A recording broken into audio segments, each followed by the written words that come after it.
ॐ जननीं शारदां देवीं रामकृष्णं जगद्गुरुं पादपद्मे तयोः श्रित्वा प्रणमामि मुहुर्मुहुः। ॐ भद्रं कर्णेभिः शृणुयाम देवाः भद्रं पश्येमाक्षभिर्यजत्राः स्थिरैरङ्गैस्तुष्टुवागुंसस्तनूभिः यशेम देवहितं यदायुः स्वस्ति न इन्द्रो वृद्धश्रवाः स्वस्ति नः पूषा विश्ववेदाः स्वस्ति नस्तार्क्ष्यो अरिष्टनेमिः स्वस्ति नो बृहस्पतिर्दधातु ॐ शान्ति शान्ति शान्तिः हरिः ॐ. Om. O gods, may we always hear with our ears what is auspicious. O worshipful ones, may we with our eyes always see what is auspicious. May we live our allotted life hale and hearty, offering our worship unto thee. May Indra of ancient fame bestow auspiciousness on all of us. May the all-nourishing portion be propitious to all of us. May Garuda, the destroyer of all evil, be well disposed towards all of us. May Brihaspati ensure all our welfare. Om, peace, peace, peace be unto all. We are studying the last chapter of the Gaudapada's commentary called Karikas. Gaudapada was practically summarizing what he wants to convey of his understanding of Mandukya Upanishad, especially the second half of the seventh mantra.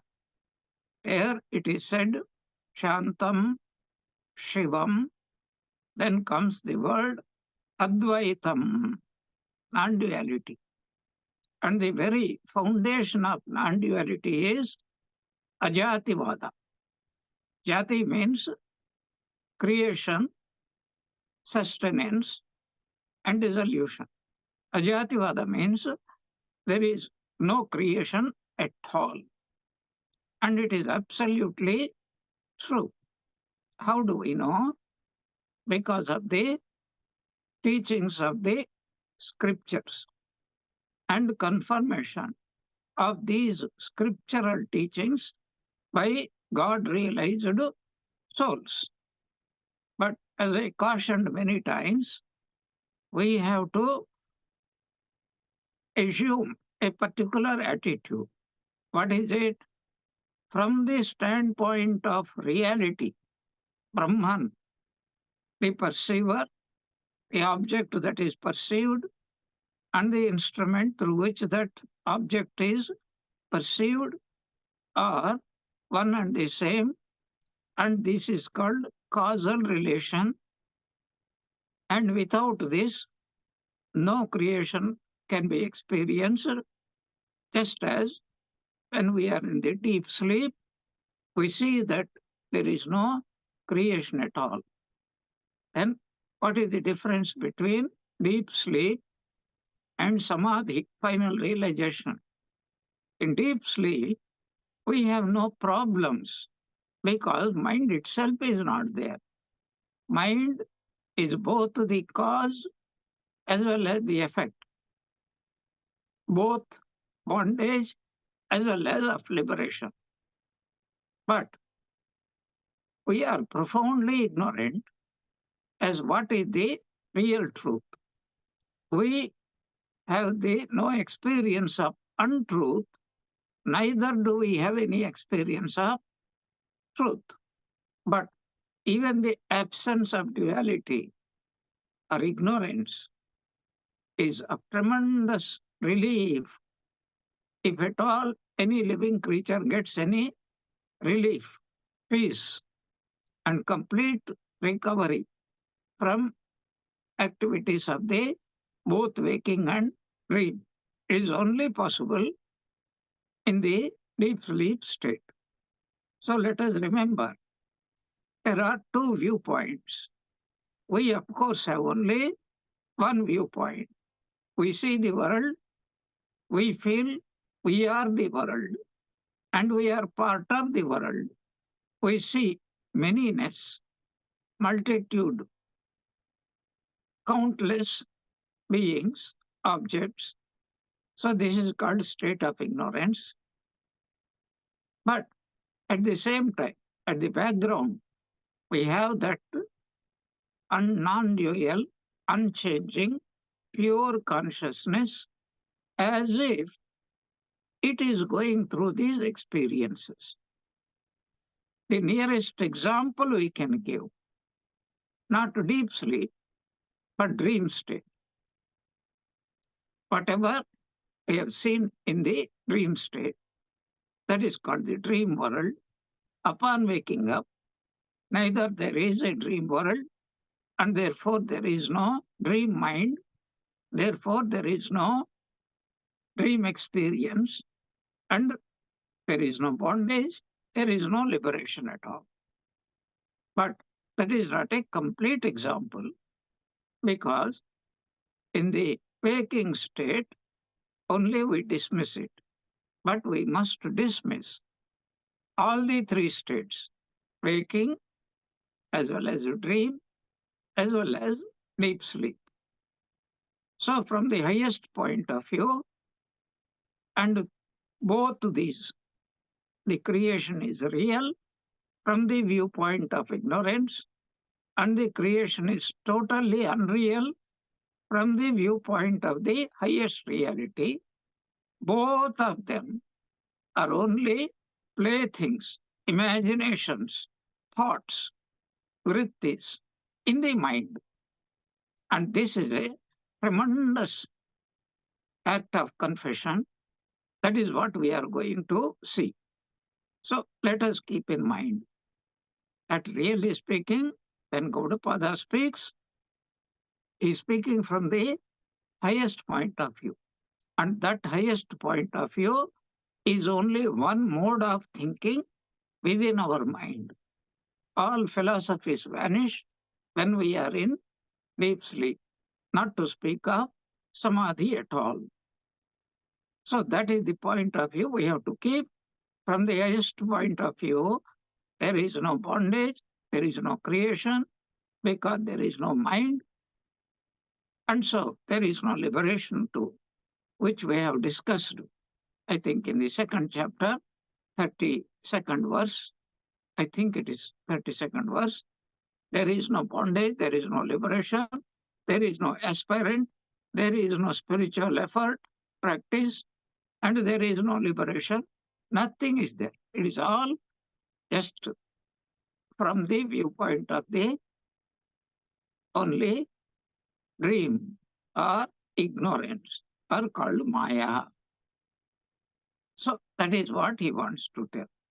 What we need to keep in mind is even the viewpoint that Atman is unborn, really there is no creation, is also the, only from the viewpoint of this ignorance, samsara, mind. It is a thought. Mind, as always, works only through opposite thoughts, heat and cold, likes and dislikes, and birth and death, light and darkness, gain and loss, etc., etc. So this is bondage is also from the ignorance point of view. This is liberation is also from the ignorance point of view. If both are points of view, the question that should come, if it doesn't come, is then why should we try to do even spiritual practice? Because from the viewpoint of duality, there is something called less, something called more, something called unhappiness, something called happiness, something called restlessness, something called restfulness. So, from the viewpoint of even ignorance, there is a unhappy state and there is a happy state. And so long as we are aware of the lower state of mind, our mind will not be restful. It will become restless, trying to seek higher and higher and higher type of happiness until it realizes two things. First, there is no happiness or unhappiness in any object. Second, I am the source of not happiness and unhappiness, but pure happiness. I am happiness, not that I possess either happiness or unhappiness. So these are the few points keep in mind, and many of the following verses, slokas, are only reiteration so that the idea sticks into our mind. So 71 we have discussed in our last class. What is it? Na kaschit jayate jivaha.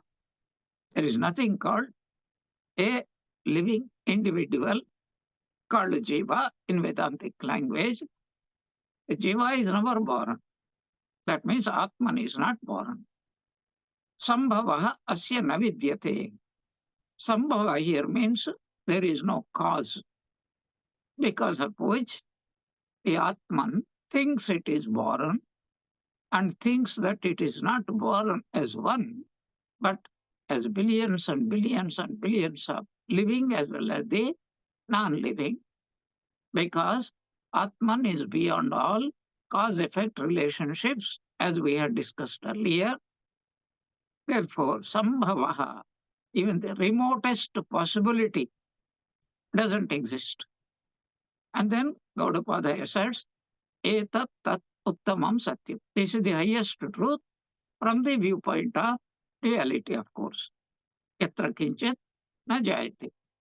So, in that highest state of truth, na yatra kinchit na jayate. Nothing is born, because even the idea that something can be born, that even that idea also will not be there.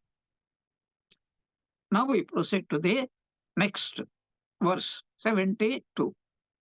Then the question naturally that comes is, you are giving big claims that the Atman is never born. There is Atman, but it is never born, because even to say something is good or bad, that something must exist. Even the very existence of the Atman can never be posited, because it is not an object of thought at all. When something is beyond the mind, even the question whether it is born, whether it exists, whether it is or not, that is, all these is not, are also thoughts in the mind only. That is what Gaudapada wants to convey to us. Chitta spanditameva idam, and we have to add the word sarva in the 72nd verse. Grahya grahakavat dvayam. Chittam nirvishayam nityam. Asangam tena kirtitam. This world of duality, characterized by this subject-object relationship and perceived by the observer, is verily an act of the mind. The mind, again, is never in contact with any object. Hence, the mind is declared to be eternal and untouched.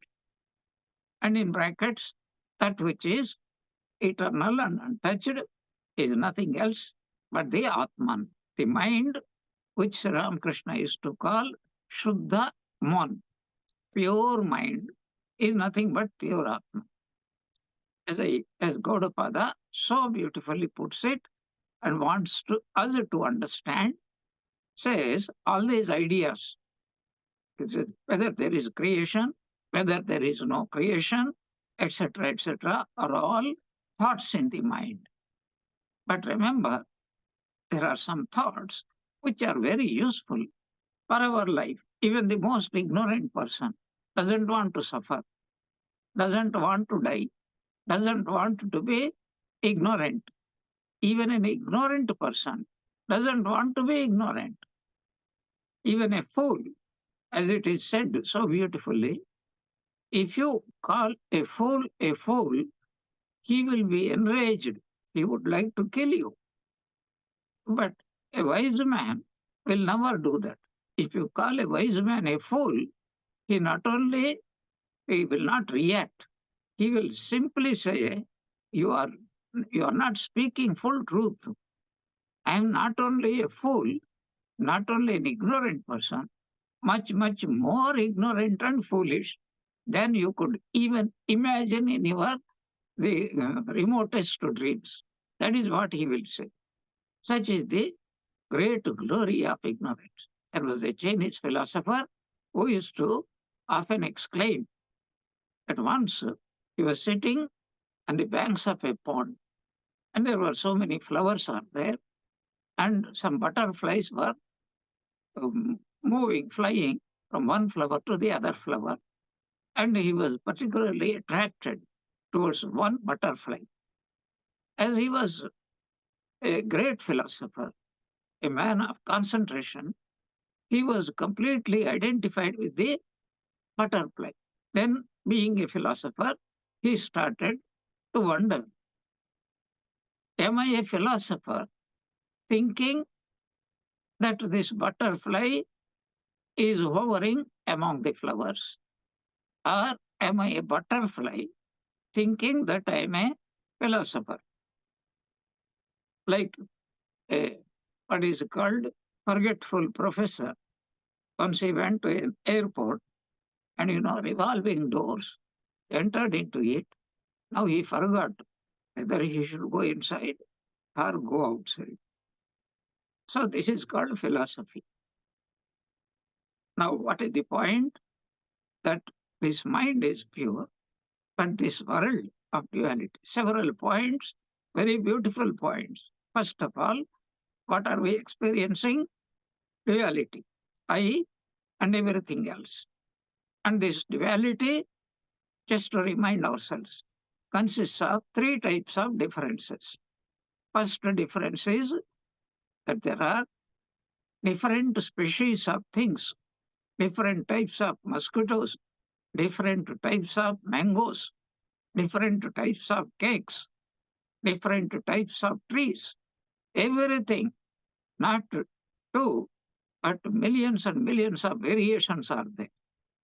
That is they called the differentiation. So, vijatiya bhedaha. Jati means same species, but for a simple example, there is an apple tree and there is a mango tree. These two are completely trees, true, but two separate trees. This is called vijatiya bheda. Then, suppose there are two mango trees. They belong to the same species, but one is small, one is big.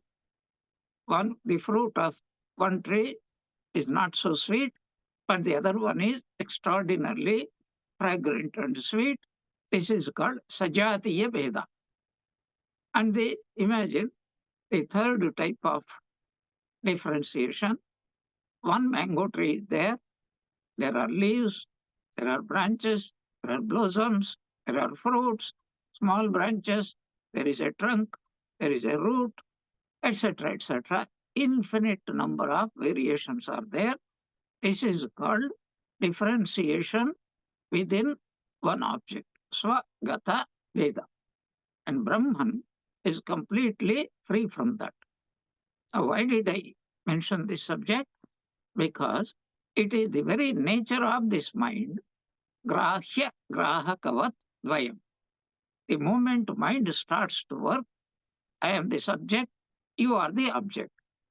The first thing that the mind divides itself, I am the mind, I am the subject, and I am one subject. I am seeing infinite number of things. Things are many, all different, but I, the experiencer, is one only. But what is experienced are many. So this is called subject object relationship. Earlier we have seen The mind cannot be proved to exist if there were to be no object. And the object cannot be proved to exist without the mind. They go together. Subject and object always go together. And then there is somebody who is without involving, is observing, called Sakshi, witness.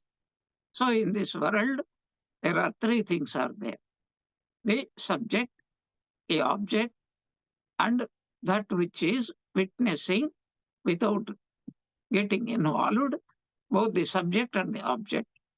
And this is the witness that keeps the memory, like somebody noting down.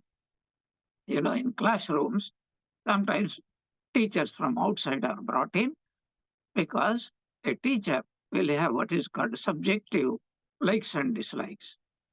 So this outside teacher, he just witnesses. He doesn't get involved in likes and dislikes. So his judgment may be more reliable, more impartial. So like that, the witness, the participant, and the experienced objects, they will be there. So this is what is telling, that whatever we call the world is in a world of relationships. And all relationships, I am the object, I am the subject, etc., are only thoughts in the mind. Chitta spandita. Spandana means what you call vibrations, mentations, thoughts. So whether we are happy, unhappy, it could be imagination, it could be one's greatest desire to attain goals, or rationality, or logic, and faith, and happiness, unhappiness, everything are thoughts only, but different types of thoughts. So one is called a thought, another is called a feeling. But even a feeling or emotion is nothing but a thought. Chitta spanditameva idam sarvam. We have to supply that word sarvam, whatever we are experiencing, until we are liberated. Even to say, I think about God, that God also is an object. I am thinking of Krishna or Jesus or Buddha, that is also a thought only. We are not thinking of Rama, Krishna, Jesus, Buddha. We are thinking our understanding of Rama, Krishna, Jesus, Buddha. So there are many people, they don't like these, what is called avatars or incarnations. They like devils too much. So Saturn means their favorite. So this is called grahya grahaka. Grahya means the subject experiencer. Grahaka means he who is whatever is being experienced. Dvaya means duality.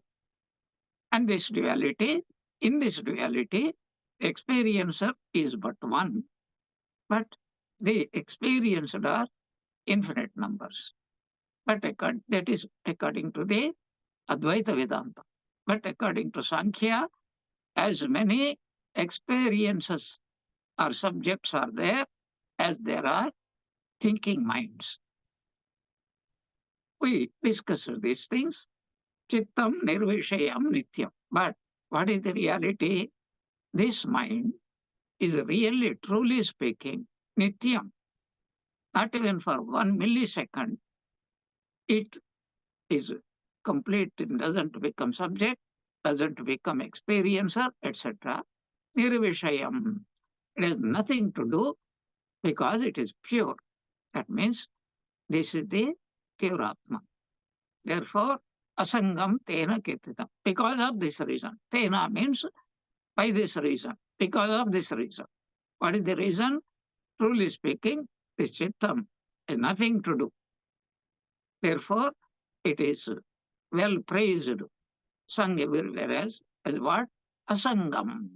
Completely attachmentless, non-attached.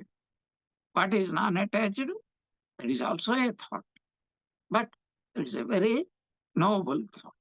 That is what Gaudapada wants to convey. This mind is none other than pure mind. Gaudapada wants to equate, like Sri Ramakrishna, that a pure mind is nothing but pure Atman. But the moment we fall into this illusion of ignorance in the net of Maya, then that very moment, then the mind will not be pure. Even the purest thought in the mind is only an impure thought. Any second thought, however noble that thought is, it is nothing but impure. This is a point I mentioned earlier. You have to note it down. Supposing you take a piece of gold and bring it into contact with what is called diamond. So, diamond is different, gold is different. Both are valuable stones only, or metals, but even they are impure because both are totally separate. So, we have to note down impurity means not only dirty, stainy, dusty thing, but even the best of two separate objects, however pure they are, when they come so near that there is a possibility of mistaking them, and that will be what is called impurity. But from the highest point of view, Advaita point of view, there is no Dvaitam, there is no second. And therefore, even though it appears to be almost one, but it is only really one.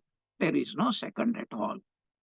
That is what Gaudapada wants to. So, what is the essence? We have to understand through this 70-second that the whole thing is nothing but a thought in the mind. This is what we have been studying, what Gaudapada had taken nearly more than 150 karikas, because this fourth one has got 100, second one has got, I think, 38, third one has got 48, and first one, I think, around 12 or something like that. The whole thing together is what is the essence? What Amrita Bindu Upanishad is telling to us. The mind is of two types, Shuddham and Ashuddham. And what is Shuddham and Ashuddham? Mana eva karanam bandha mokshayoho.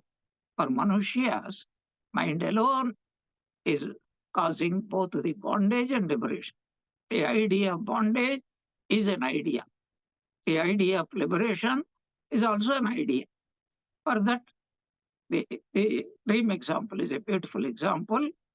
So long as we are dreaming, if somebody praises me, somebody criticizes me, and I feel like giving a good blow, or I feel like very happy, please come to my house, etc. But as soon as we wake up, we find that it both the person who praised and the person who criticized and the reactions that happen in the mind, they're all nothing but pure imaginations in my mind, in one's mind. So this is what he wants. This is the essence we have to carry of this 70-second. Mind alone is the root cause of both the bondage and liberation. But we have to keep one point in the mind. This mind can help us to evolve slowly into higher and higher states. And that is where spiritual practice is very necessary. And that is what we have to think about it. So Shankaracharya says very beautifully, he says that the objects and their relation with the mind are perceived only in the state of ignorance. As long as we are under the spell of Maya, so subject and object are perfectly real and reality. So we have to accept it so long as we are under ignorance and discriminate between what leads us to a better state of mind. Even when an ignorant person perceives the mind to be associated with the subject object relationship, but the mind in its true nature is non dual, unattached, and absolute. In other words, pure Atma. The mind is in reality free from all ideas of the subject-object relationship. How do we know this is a truth? Because deep sleep conclusively proves that that is the truth. The idea of the object is a superimposition upon the mind of the ignorance. In fact, we can put it in a different way. The mind and ignorance, mind and Maya are not two separate things. Because when we are using language, so I am caught in the net of Maya. And who is telling Maya and mind, our mind, impure mind, is absolutely one and the same. When we say mind, it should be understood as Maya. When we say Maya, it should be understood as mind. And what is the nature of this mind? It is limitation by time, space, and causation. Desha, Kala, and Vastu Paricheda. So, this is what Gaudapada wants to say. In fact, the mind is very pure. That is why the sadhana, the spiritual practices, make the mind, wash the mind, all the dirt that has accumulated since many, many, many births. As the mind becomes pure, these ideas become extremely great. How do they do? I'm just giving you a hint. Earlier also, many times I told you, many times I will repeat the same thing. That is to say, so long as we are ignorant, the scriptures are very helpful. So this our scriptures, Hindu scriptures, are called Vedas. And these Vedas are divided into practically what is called a lower part of the Veda called rituals, higher part of the Veda which is called pure knowledge. Now, what is the relationship? Do the scriptures are telling about ritual. It told Dasharatha, and who did not have a child. He was longing for a child. It is called Putra Kameshti. You do this particular ritual, you will get children. And then he did it. He got it done, and he got 4 children. And it is absolutely true. When a person goes on having faith, first we all start with a kind of skepticism. But who knows? Let me try this. And the person does this ritual. And to his great surprise or shock, he gets the result. Then some 50%, the mind is, maybe the scripture is telling me the truth. Maybe if I do some rituals, my other desires also can be fulfilled. In fact, our whole Puranas are nothing but this karma kanda. And then the surprising fact is, this world is full of warfare between the demons and gods. The same thing is happening within each one of our minds. But in Puranas, even Bhagavad Gita, the Kurukshetra war is between the good people, good tendencies, good thoughts, and evil thoughts. Kauravas represent the what you call demonic tendencies, and the Pandavas represent the divine tendencies. It's a constant warfare until we get rid of even the best qualities. Because even best qualities like punyam, it is also a cause of bondage because for the exhaustion or experience of the results of these things, we have to be reborn. So this is how Swami Vivekananda interprets the allegorical story. The fight is between each one of our minds. So in the Puranas, the surprising fact is the gods who behaved very well in the beginning were favored by God and they got higher positions and they start enjoying. And this enjoyment is the greatest Maya. And slowly they forget God. They become egotistic. How do you know? How do I know? Because in Kena Upanishad, we explored this idea. There was a war between gods and demons, and the gods won. and they forgot God. And they became very egotistic. We obtained victory because of our superiority. And immediately God appeared to them in the form of a very ferocious, strange, unrecognizable being called Yaksha. And they all wanted to find out because they got frightened. The very fact that they got frightened means that the very foundation of your egotism is very shaky. Until this time, nobody can make us frightened. But as soon as this being appeared, they very fear shook them to the very roots. And then they said, Indra, he sent first fire, called Agni Devata, then he sent Vayu Devata, and they could not do anything. Agni could not burn a small bit of dried grass, and Vayu could not move, the wind god could not move even the same bit of grass. God is very conservative, you know. He did not bring a second blade of grass. Same blade of grass is lying, you move it. And then Indra realized that who is this Agni Devata? Another form of Indra. Vayu Devata, another form of Indra. That means he was very proud, egotistic, but now his ego was completely crushed. That's why that being acted like a guru. Guru's only function is the minimizing the egotism until it is completely destroyed, and a guru makes the disciple surrender oneself at the feet of guru. Then only the guru becomes God. Until that time, it is a relationship. So Indra goes, and he was a changed being. He surrendered, and then the divine reveals like a mother, loving mother, Uma Haimavati, and teaches. It is Brahman, you are Brahman. It is Brahman who obtained victory.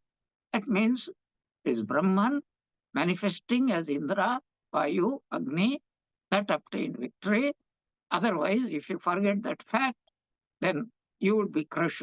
You will become a demon, anatma.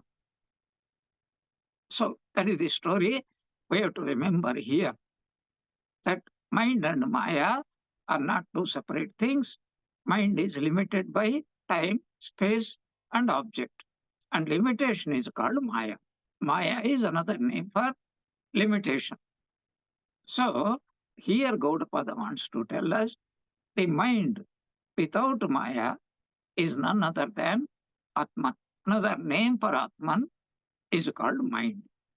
But that is the type of what is called goal. This is the final destination. Make the mind pure. That is what Patanjali Rishi means. Yogaha chitta vritti nirodhaha. So if once the person can make the mind pure, nirodha means purity, through sadhana as indicated by the Guru, and that person will soon realize God. Now, this was the teaching in the 72nd verse, Karika. Now, an objection comes. As I mentioned earlier, don't imagine from somewhere somebody pops up and then challenges Gaudapada or Shankaracharya. No. So, Gaudapada was teaching his students, and those students were highly qualified students, and it was a teaching given to them. Now that I myself, you all are listening, doesn't mean we are all qualified. But his highest truths can be heard by anybody, whether in the form of teachings of Bhagavad Gita, or Sri Ramakrishna, or Holy Mother, and Swami Vivekananda, or Ramana Maharshi. We have to go on listening to them, because if you squeeze the essence, everybody, whether Jesus said, Buddha said, or only from different viewpoints, that your real nature is uncontaminated. You are none other than Brahman. You are God. This is the essence of everything. Sarvam Kalvidam Brahma. So, an objector, who is an objector? Our own doubts that crop up. Sir, if you are telling the world is nothing but consisting of Maya, so all this perception of duality is Maya, but I have some problem with this. What is that problem? So, this world consists of this duality, this ignorance consists of what? Consists of there are good people, there are evil people. We should not talk about evil people. There are good people. But the good people can be classified into two categories: those who are really aspirants, and those who want something from God, and those who want God. And most of the so-called aspirants are those who want something from God, not that they don't want God. You just give what I want and make yourself disappear. Take off. That is our attitude. Because in the presence of God, we are frightened, even we are frightened that we have to share with Him whatever He gives us. Oh my God. I told you once there was a devotee, she was the wife of a good devotee, and they had a small girl, and the girl was brought to me, and I gave that girl, she was only, I think, 2 years old, a very good piece of chocolate. And the girl grabbed it. And immediately I stretched my hand and said, "So, darling, will you give me a little bit?" She turned towards the mother, hid in the chocolate, and started crying. We are like that. If God wants to take a little bit, tiny mini, we don't even want to show Him. So, this is one type of class of good people. But there are other people, they want only nothing but God. And funnily, I made this statement, they are the most selfish people in the world. Because the first type of good people, they only want a little bit of what God can give. And the second type of people, they want nothing less than the whole of God. I want to become God, take off with you, Aham Brahmasmi. They will not be satisfied with anything less. Fun apart, the second type of people for whom these teachings are being given, and even the second type of people, they can be bhaktas, devotees, or they can be more intellectual people. If somebody is more emotional, then their path is devotion. If somebody is more intellectual, their path is this particular path. So let us not forget, Gaudapada was teaching to such kind of aspirants, and just because we happen to have the text, and it is a marvelous text, so we are studying it. So even though for intellectual satisfaction, development, we are studying this one, but our path is not this path, is only surrender to the what we call Saguna Brahma or the manifest Brahma. In this understanding, so the objection comes. What is the objection? That is doubts within our own minds. What is the doubt? That if this world is Maya, then what are we to make about first scripture, then the guru, then the disciple? Because if everything is Maya, this Shastra, the guru, the student, they also fall under the same unreality. For that, the answer is given. Beautiful answer is given. Uh, the answer is for an imagined snake, an imagined mongoose is good enough, more than good enough. This, I will remind you, Swami Dayatmanandaji Maharaj, he used to very often quote this one. There was a man who used to always carry a covered cage with him wherever he went. And it was a very curious sight. So some people asked him, "Sir, what is it you are carrying?" Because it used to be covered. And he said, "There is a mongoose with him." I always carry the mongoose. And they asked, "Why do you carry a mongoose?" because I'm terribly frightened of snakes. I see snakes everywhere. Then they said, do you see snakes here now? He said, yes, plenty of snakes. Of course, he forgot. He did not mention diplomatically, you are the those who snakes. Now, I see snakes everywhere. Then they said, there are no snakes here. So how does your mongoose help get rid of the fear of snakes? He said, those snakes are all in my mind only. I know very well that they are not real. Then how does your mongoose help you? So he uncovered the cage and said, they showed there was nothing there. He said, I'm carrying an imaginary mongoose to counter my imaginary fears of snakes. If you can understand this, you understand the whole of Gaudapada absolutely, fantastically, realistically. What is it? That the whole thing, bondage is in the mind, liberation is also in the mind. So long as we are convinced this bondage is really real, so long what we need to do is we require a guru. So long as we think, that is, not that my guru told me this world is unreal. No, he told me it is unreal. But my experience, direct experience is it is very real for me. And there are snakes and there are problems. There are but many undesirable things. And I am undergoing a lot of suffering. For them, scripture comes to our aid and guru comes to our aid and the teaching also comes to our aid. So long as we are in ignorance, scripture is true, guru is true, and my studentship is also true. This is what Gaudapada wants to drive into our minds. And for this, an example is given, even though just now I told you, example of the uh, imaginary snakes, the antidote for that is imaginary mongoose. So we have dreams. In the dream, somebody is threatening me, and I pray to my guru. My guru comes, and then he gives a big blow to me, and I wake up. Did the guru help me? Absolutely.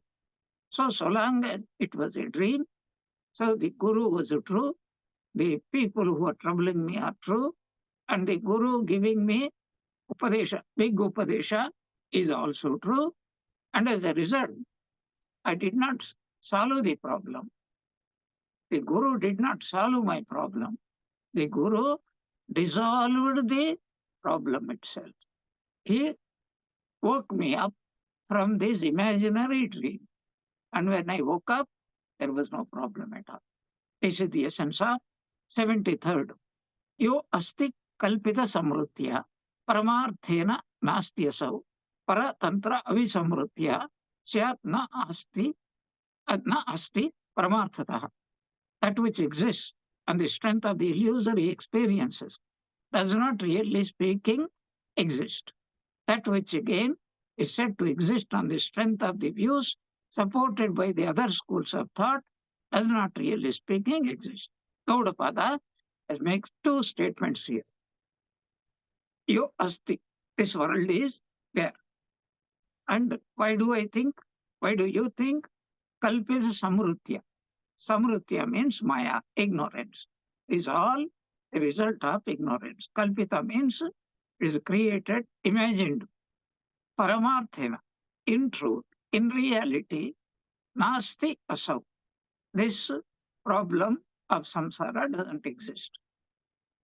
No, but there are some people, most people, accepting Advaitins, every other school of philosophy.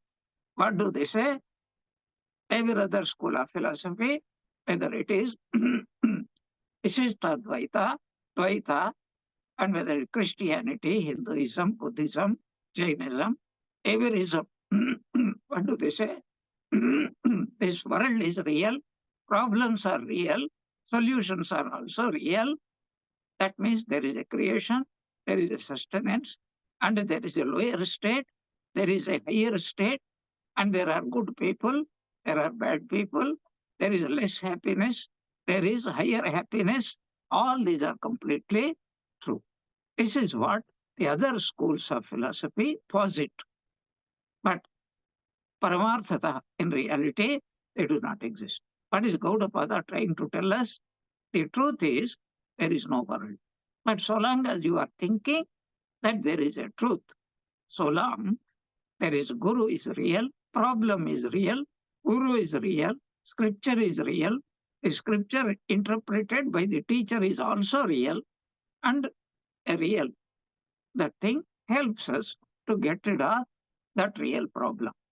The real thorn helps us to get rid of the other real smaller thorns. So, like our dream, somebody comes and helps us. So the helper is like a big thorn trying to get rid of all other thorns. This is the truth.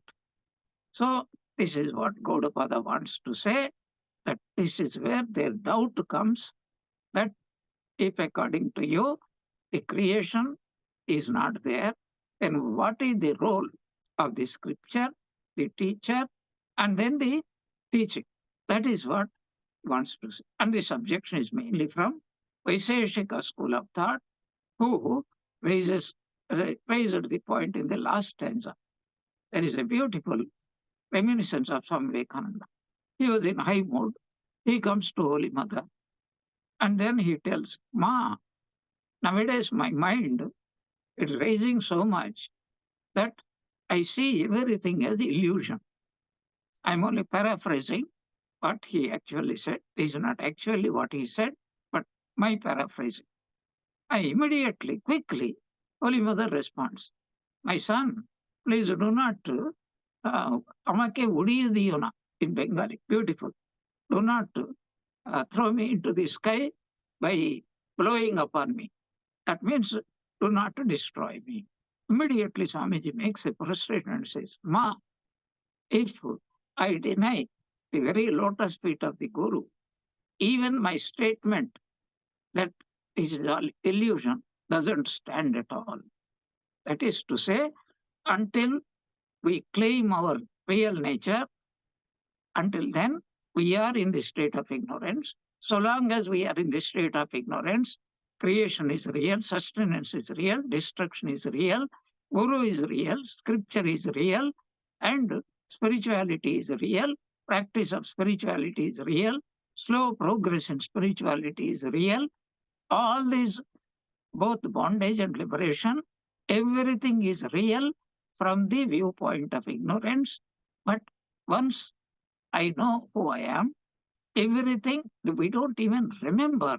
At one time, I was in a state of ignorance, but now I know that I evoke the question of I was in dream and I evoke. Even that memory will not be there because there is no mind, there is no duality, there is no thinker. I am.